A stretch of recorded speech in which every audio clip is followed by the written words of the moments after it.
Bonjour à tous, je reviens vous parler dans mon petit challenge estival. Finalement, j'avais pas prévu de faire un challenge pour cet été, j'en voyais partout fleurir sur YouTube. Donc je me suis dit, oh c'est pas la peine d'en rajouter un. Et puis finalement, la semaine dernière, je me suis dit, ah mais j'ai cette idée-là, pourquoi pas la proposer pour un challenge estival. Ça peut très bien compléter un autre challenge d'une autre personne, ou pas, enfin franchement c'est comme vous voulez.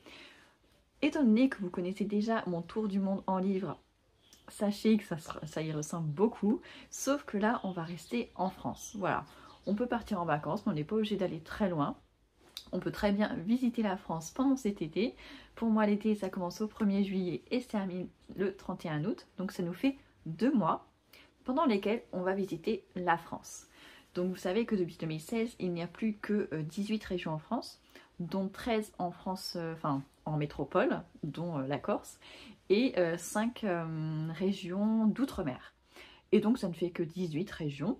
Et je me suis dit, pourquoi pas s'amuser à valider ces 13 ou ces 18 régions pendant l'été, soit en lisant un auteur qui vit dans cette région, soit en lisant un livre qui se passe dans cette région. Donc je vous mets la carte ici avec le nom des régions et tout ça, comme ça ce sera plus facile que de vous les énumérer. Donc c'est hyper simple. Si vraiment vous voulez faire que un livre valide une région, ça, au maximum ça veut dire que vous devez lire 18 livres dans l'été, ça fait peut-être un petit peu beaucoup à part pour les gros lecteurs, mais sinon vous pouvez très bien vous restreindre juste aux 13 régions métropolitaines. Ou alors vous pouvez choisir qu'un livre peut valider plusieurs régions. Par exemple, si un auteur est né dans une région et qu'il écrit sur une autre région, vous pouvez valider 2 régions. Si c'est un livre qui se passe dans plusieurs régions en France, vous pouvez valider plusieurs régions en France. Voilà, c'est hyper simple, c'est vraiment ludique, c'est vraiment histoire de partager quelque chose ensemble. Voilà, de mettre à l'honneur peut-être certains pays, certains auteurs français ou certains livres qui se passent dans des régions françaises dont on ne parle pas forcément tout le temps.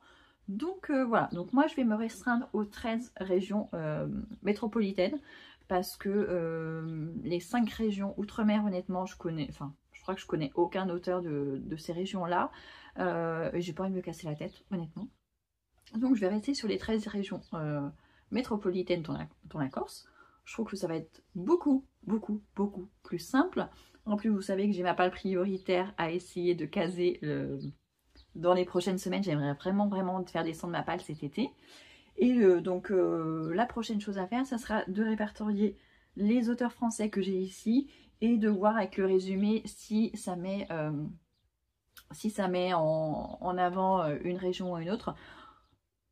Il y a certains auteurs où on sait qu'ils vivent ou qu'ils sont nés dans telle ou telle région et ça c'est vraiment marquant parce qu'ils en parlent dans leurs romans.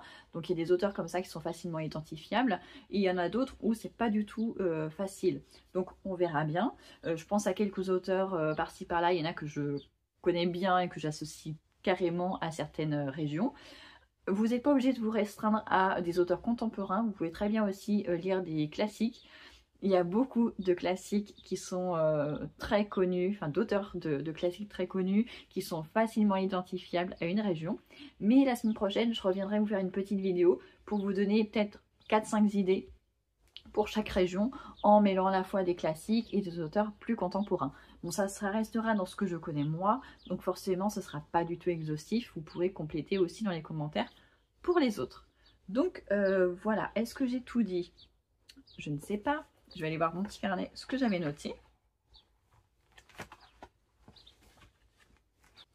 Voilà, donc on va se faire un petit hashtag pour se repérer plus facilement. Donc on va appeler ce challenge le Tour de France en livre. Voilà, c'est très facile à trouver. Étant donné que j'ai déjà le Tour du monde en livre, voici le Tour de France en livre. Et j'ai déjà des idées pour l'année prochaine, mais on n'y est pas encore. On va déjà passer cet été-là et puis on en reparlera dans un an.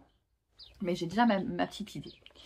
Donc voilà, donc vous l'aurez compris, le but cet été, c'est de colorier toute la France en lisant des auteurs de cette région ou des livres de cette région. Des fois c'est les deux en même temps.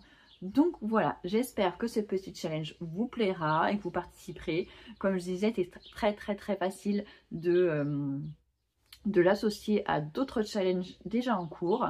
Et puis voilà, donc n'hésitez pas à me dire en commentaire si vous participez avec moi.